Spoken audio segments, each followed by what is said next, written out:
우리 유튜브를 보면 유튜브를 운영하는 사람들이 마지막이나 또는 대부분 마지막이죠. 막 꼭 이야기하는 게 있습니다.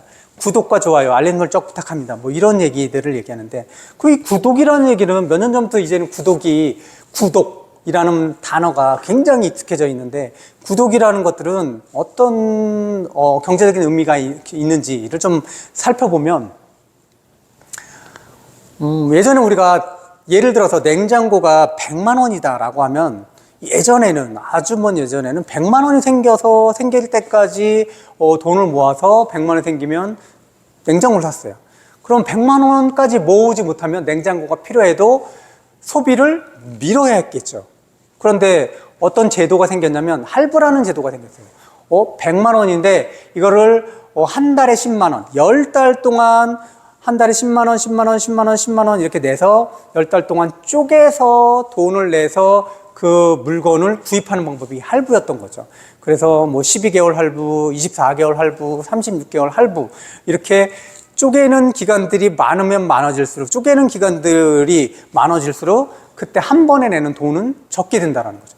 100만 원 하면 바로 그 물건을 살 때 실제로 심리적인 부담이 되지만 한 달에 10만 원이라고 하면 심리적인 부담이 줄어든다는 거죠. 그래서 소비자들이 소비할 수 있는 그런 문턱을 낮추는 역할을 했어요.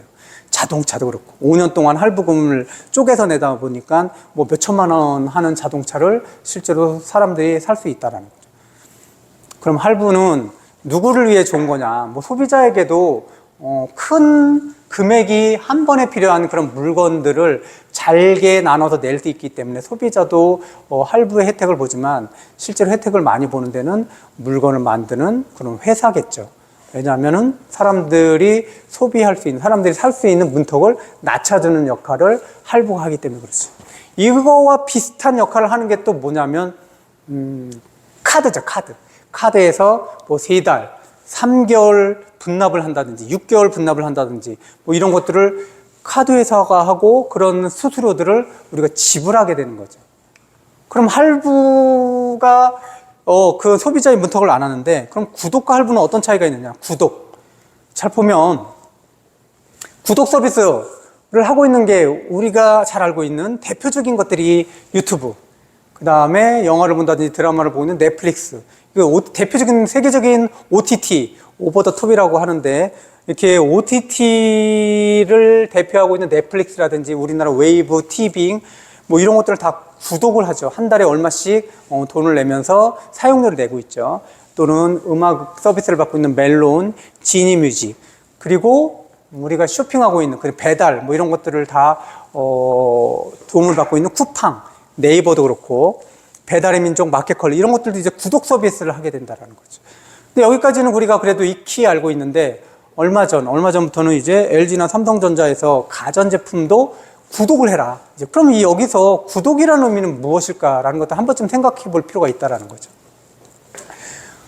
우리가 예전에는 뭐 냉장고가 100만 원이다 그러면 100만 원이 생길 때까지 기다렸다 그 100만 원이 생기면 냉장고를 한 번에 샀어요. 근데 이런 것들은 이제 할부가 생기면서 10달 또는 뭐 12달 이렇게 쪼개서 금액을 쪼개서 한 달 내는 돈을 작게 해서 내는 그런 구입 방법이 할부였죠. 그럼 할부를 더 쪼개는 거죠. 할부를 더 쪼개는 거죠. 비싼 거를. 그래서 월 단위로 실제 매월 단위로 해서 사용하는 모든 기간 동안 매월 작은 금액을 낼 수 있는 게. 그러니까 일시불을 쪼갠 게 할부고 할부를 쪼갠 게 구독이라고 이해하면 될 것 같아요. 할부를 쪼갠 게.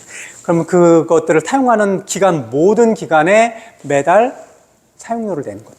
그것들을 구독 서비스라고 생각하면 될 것 같아요. 기업에서도 이렇게 되면 매달 현금들이 들어오기 때문에 현금에 대한 흐름들이 굉장히 좋아지는 것도 사실이고 실제로 소비자들의 소비를 하는데 문턱을 더 낮춘 거니까는 물건이 더 많이 팔릴 확률이 높다라는 것이죠.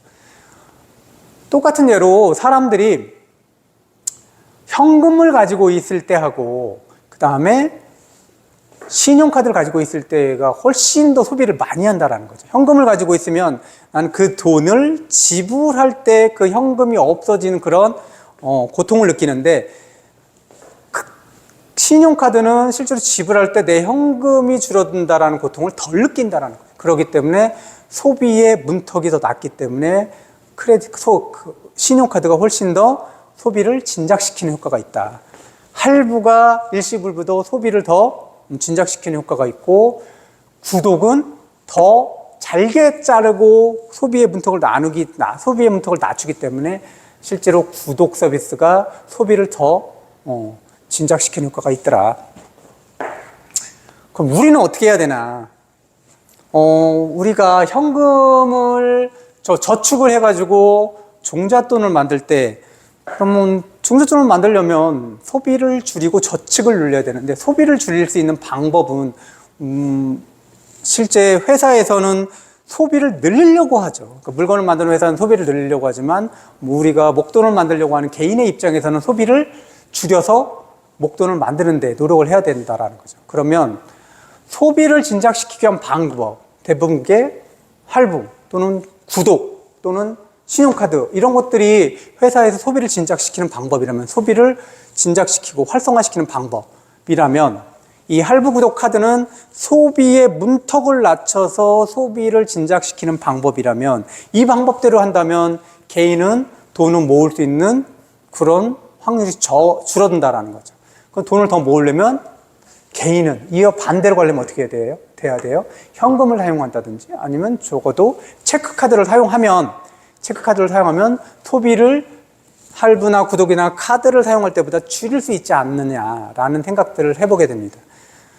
우리는 기본적으로 돈을 모아서 뭔가 다른 투자를 하기 위해서 투자를 하기를 원한다면 목돈을 어느 정도 모아야 하는데, 그 목돈을 만들기 위해서는 소비를 줄여야 되겠죠. 소비를 줄이는 방법은 기업에서 소비의 문턱을 낮추는 그런 것과 좀 반대되는 것들을 사용해야 된다는 거죠. 그래서 우리는 현금과 체크카드를 사용하려고 노력을 해야 된다는 것.